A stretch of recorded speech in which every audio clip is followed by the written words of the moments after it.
At a broken junkyard, I found a fallen Ducati. It was a real Ducati. The front was almost golden, but old, on that bike. The back was almost golden yellow, and the brakes were even branded.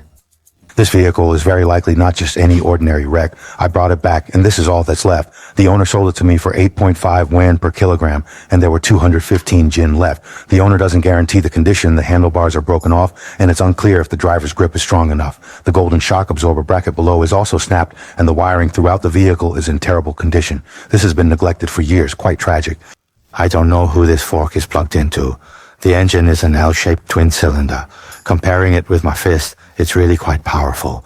This is its rear brake. It feels like it was directly broken off. The driver must have been really desperate at that time. Oil is still dripping below, and the rear wheel isn't in great shape either, with the tire torn apart. But these are just minor issues. I think we might have stumbled upon a great find with this bike. This is its fuel tank. It's plastic and a rare one at that. Take it off and you're left with just the frame. The designer truly went to extremes for its lightweight construction, but this fellow carries an old elegant bag. Looks like I'll have to use my own special tricks. Let's get his green core. The remaining frame and the one this guy's riding, aren't they very similar? If it's truly the same model, its power must be super strong. And I gave it a quick fix, then sell it to half of your classmates, and you could still make a couple of bucks. His front two shock absorbers are completely shot.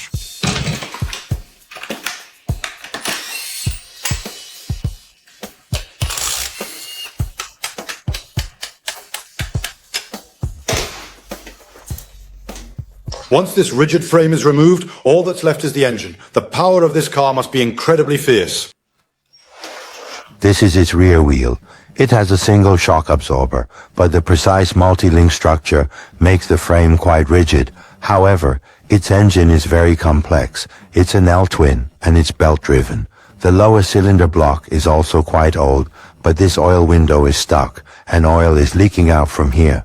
I directly hot-wired its starter motor. The engine wasn't seized up inside. I'm telling you, I then pulled out its spark plugs, gave them a strong spark to see if it was ready to start. 8 bars of pressure came out, which is totally sufficient. I quickly went to fix the wiring that had been squashed. I really feel like I got a huge bargain with this car somewhere. Now I need to confirm the condition of this engine at the absolute lowest cost.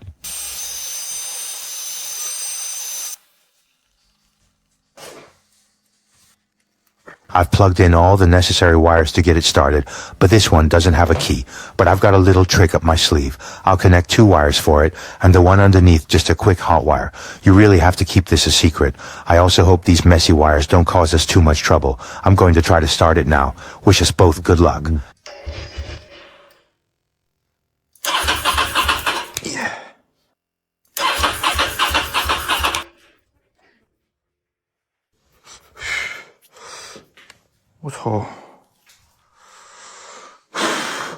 I must have wired this incorrectly somewhere, that's for sure. But the engine can still turn, which is good. I'm going to cut all these wires and redo them completely from scratch. The engine was just turning a moment ago. I think you can go ahead and contact your classmates to come see the car in a little while. Could you please go grab me a multimeter? I need to measure these wires.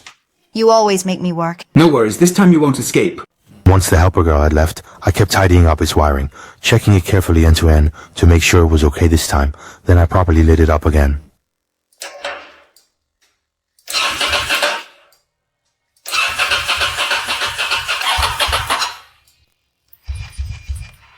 Wow, this has already received power, proving the vehicle's wiring has no issues. Once I've confirmed the wiring is perfectly fine, I'll remove its engine to take a look at its internal condition. Surprisingly, the inside is much cleaner than its exterior casing. I mean, I figure a true owner of such an expensive Ducati wouldn't just put cheap, low-grade oil in it. So this engine is very likely in good shape. This glass broke, causing the engine to leak oil. You wouldn't believe how much Ducati charges for this glass, so we'll find a cheap way to fix it. This is the closest sized window I could find, only costing $750. It's still a bit smaller than the original, but I know how to fix it. And a quick heads up, grab your sunglasses. Of course, by then you already missed your chance, so you can't blame me. I welded a patch around this engine cover, then re-drilled holes according to its actual size and smoothed it out. This way, I can install my glass. The replacement window is 1.5 millimeters smaller than the original. It saved me hundreds of yuan and over 20 days of ordering, so I was quite shrewd about this. I added the engine oil, connected the wiring, and plugged in the fuel tank. Now it meets the conditions to start the engine. I'm gonna try and start this engine now. Wish us luck.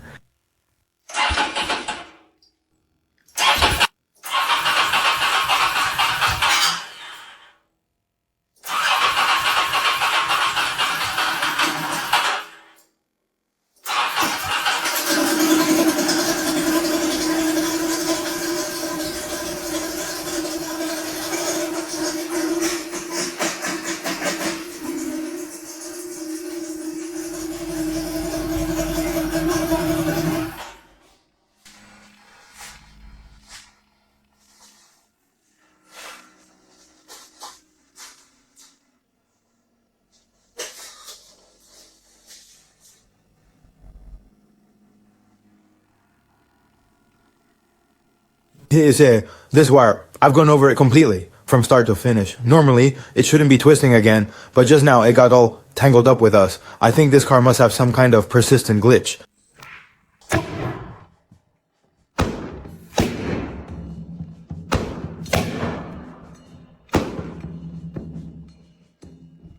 Perhaps the original owner's destiny wasn't quite strong enough to truly master this vehicle. Even though I managed to forcefully bring the engine back to life, the owner still had his own specific ideas. Well, we do know a thing or two ourselves, so I went ahead and completely reorganized all of these wires, and then I carefully wrapped them up, and I am absolutely certain that I didn't make any wrong connections just now.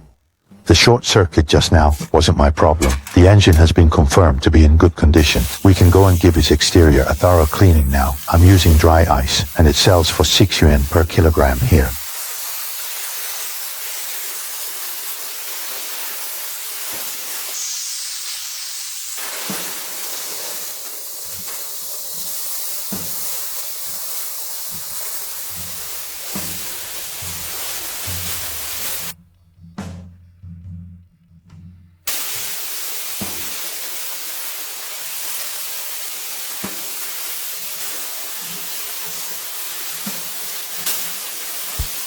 I used 30 kilograms of dry ice to meticulously clean the engine, pause removing all the accumulated grease and grime from the edges and the rear wheel hubs, along with other stubborn residues. Pause. At that point, its mainframe hadn't suffered any major damage, and the structural integrity was surprisingly good. Pause. However, the ZG fiber block was completely shattered, and the paintwork had numerous scratches, so I sent it off to a sandblasting facility for a full stripping treatment.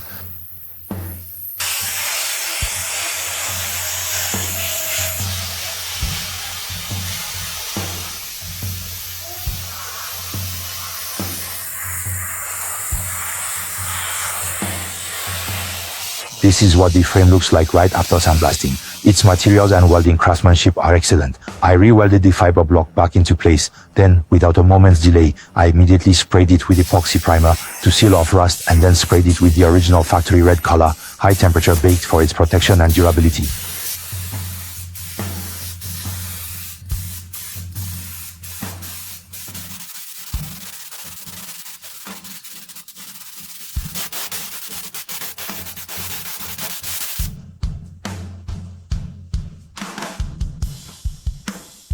The bar, this is the frame's red, a vibrant, striking red. The rear police lights yellow, also a bright, vivid yellow. I also touched up the engine's paint and gave it a good polish. I even managed to find all the parts for this vehicle in Stone Town, so now it's finally ready for assembly.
Based on this case, even if this car is fully repaired and you offer 8.5 billion kilograms now, I wouldn't sell it to you because it has a nickname, Super Saiyan, and it can now start perfectly.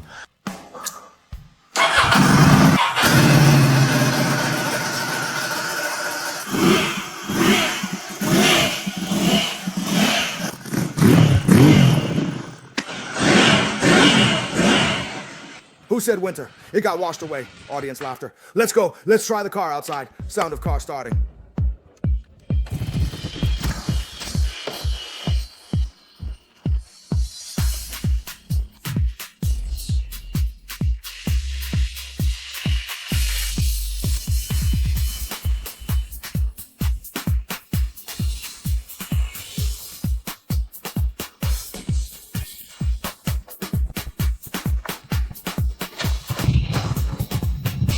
And so, this 215 Gin Ducati is now fully restored. The Ducati's handling is truly amazing, it's super light, but for everything else, you still need to be incredibly strong. Thanks for your help, wish you good health and great wealth.